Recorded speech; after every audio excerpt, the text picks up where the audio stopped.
what would it be your interpretation of the whole conflict in Palestine? In that conflict, so what it would be the right thing morally? Oh, this is you know, now you get me into difficulties here. Now this would have to be carefully investigated. Now my own investigations tell me that most of the land that Israel claims has been stolen from the Arabs. They have no claim to. They have no claim to it. They were just simply expelled.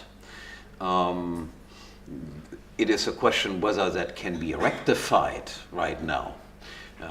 Look, I have no doubt, for instance, that most millions of Germans have property rights to land in Czechoslovakia or in Poland. They can show titles that go back sometimes hundreds of years, and they have not received it back. That's a matter of prudence. Not all injustice can be rectified. But it is important to recognize that injustices have been done. My parents have been expropriated in East Germany. When my mother was East Albion Junker. So when Germany was reunited, then we thought we would get our property back. We had titles to the property that extend to before the 30 Years' War, which is long because most of the documents in Germany were destroyed during this period of time, so very few people can trace their property titles before that. We could just prove all the monies that had been paid and so forth. The land was not given back to us. The land was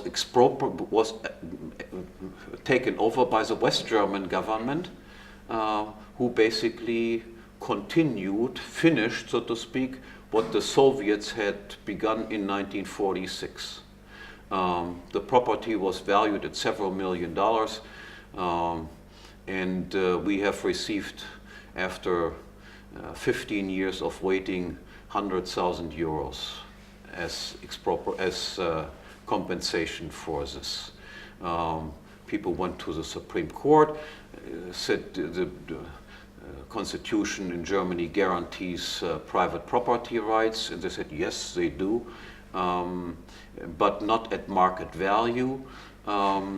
So we will give you a compensation and just be happy with it. Now, again, you see, like, I feel that a grave injustice has occurred to my family. I think I would be entitled to shoot Helmut Kohl, who was in charge at that time, dead. But it would not be a wise thing for me to do this. You know, I could not give lectures like this for very long anymore if I would take justice in my own hand. But of course, he has deserved it. Out of prudence, I just let it go. I'm a generous person, but he deserves it. And yes, the situation in Israel is similar. Yes, grave injustices have occurred there. There existed very few Jews at that time, far more Arabs. With terrorist means, the Arabs were expelled and are still not allowed to return to the place where they were born and all the rest of it. Whereas every Jew from all over the world who has never touched Israel is allowed to come, according to the law of returns, to these places and occupies places to which Arabs have titles and can show it. This is, of course, unjust. There are many injustices in the world, and we cannot rectify them all, but we have a theory that allows us to determine there something bad has happened, there something bad has happened, there are also many bad things that have happened where we cannot trace it back. The longer these injustices, the longer the time span is that these injustices have occurred, the more difficult it becomes to point out who the legitimate claimant is. For instance, the expropriations that took place, let's say in Poland and Czechoslovakia and Germany and so forth after 1945, many of the documents exist still.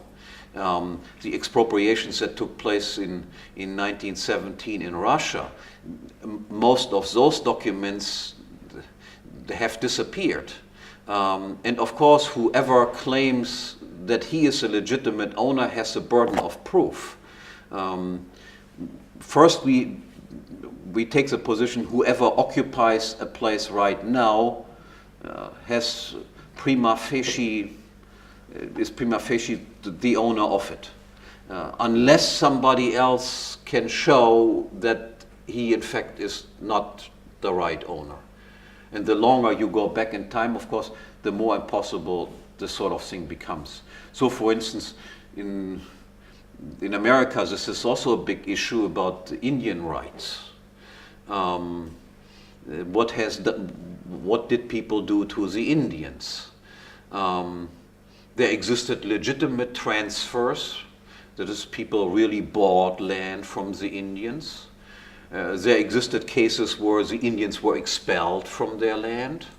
There existed cases where the Indians did not really own the land, they were just hunters and gatherers, they were just roaming around and did not even have a concept of property right in land. So that you cannot claim that anything has been taken away from them if somebody would have settled there. These issues are enormously complicated, and because they are back 150 years or so, it is practically impossible to solve individual claims in a just way.